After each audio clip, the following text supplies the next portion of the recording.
you won't find too many people that tell you paying off your mortgage is a bad idea. And whilst that might be right, I'm here to give you an example of what's potentially a far superior use of those extra repayments. In this episode, I'm gonna walk you through an example of someone who wants to pay off their home loan in 10 years versus someone who puts the extra repayment to building a portfolio instead. The answer at the end might surprise you. I'm Junge Ma, lead research analyst at InvestorKit.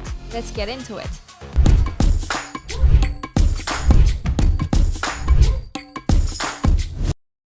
If you're listening to this on iTunes or Spotify, definitely head to our YouTube channel. There's gonna be a ton of charts on the screen that's gonna make it even easier to understand. We've built two models for two scenarios. Person A buys a $1.5 million home, putting $300,000 in their offset account and try their best to pay off their mortgage in 10 years. Well, person B also buys a $1.5 million home, but they are not in a rush to pay off the mortgage. They'll just pay it off in 30 years. And instead of putting the $300,000 in their offset account, they use that amount as deposit to buy 3 properties in the 3 years following the year they bought their home. To better understand how the models are working, I'm listing all the key assumptions here for you. For the home, or we can call it the PPOR, the annual value growth will be 6.5%. The loan LVR would be 80%, so it'll be 1.2 million loan. The interest rate on average would be 4.5% per year. And naturally, if we're trying to pay it off in 10 years, it definitely will be a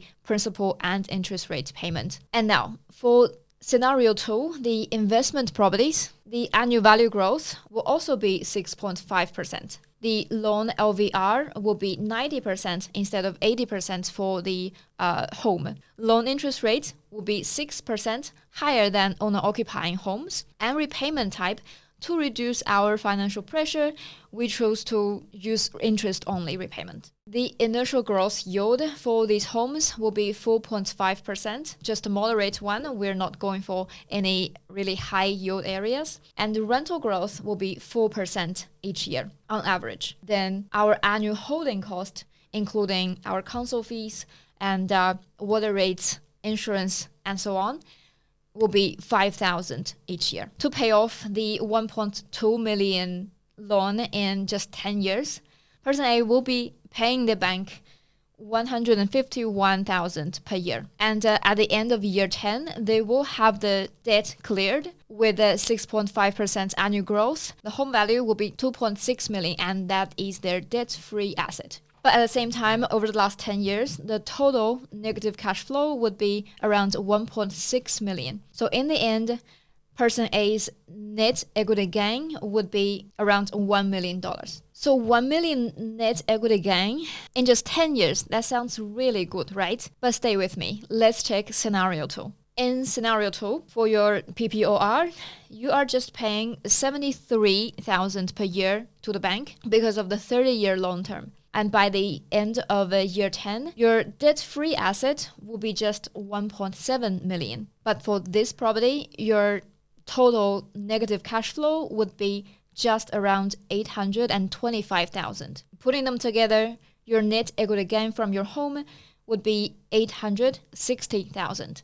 And now, 1 year after you have bought your main home, you purchased your first investment, which is valued at 700,000. In year 10, that value would become 1.1 million. So your debt-free asset would be 528,000. And over the 9 years you're holding it, your total negative cash flow would be around 60,000, giving you a net equity gain of around 469,000. 1 year after investment number 1, they purchased investment property number 2, still 700,000 with 630,000 debt. At the end of year 10, debt-free assets would become 458,000, while total negative cash flow over the 8 years of holding this one would be around 58,000, giving you a net equity gain of around 399,000. And then there is investment property number 3, bought in the year after number 2.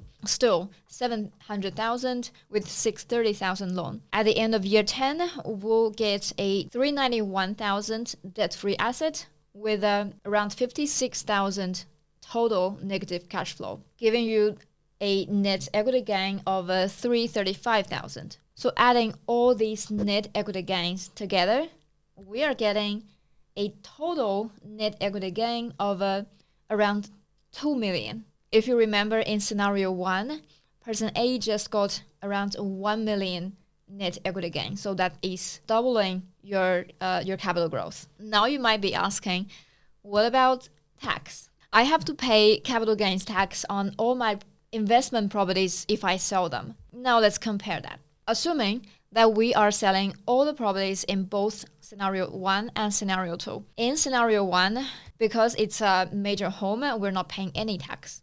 So our net gain would still be 1 million. But in scenario 2, we are paying capital gains tax on all 3 of the investment properties. And the total capital gains tax would be 254,000. So our after-tax gain would be 1.8 million. That is still 800,000 higher than what we got in scenario number 1. So there's some key takeaways I really want to make sure you've got from this. Number 1, both investors were living in the same property. Number 2, they both had the access to $300,000. And number 3, in both scenarios, our investors were experiencing pretty negative cash flow. But scenario 1, it was actually worse. One of them did have to pay a lot of tax. But even after that big tax bill, they still came out over $800,000 ahead. And something else I want to leave you with. These scenarios are just over 10 years. Imagine in scenario 2, they had bought another 1 or 2 properties, and we look at it over 20 to 30 years. The difference is gonna be staggering. So if you've been thinking, should I be putting extra money into paying off my mortgage faster, or should I be putting it into a investment property or properties? Well, this is such a personal answer. I hope these scenarios I've shown you today help guide you to the answer that's gonna be right for you the long term. My name is Junge Ma, lead research analyst at InvestorKit. I'll see you next time.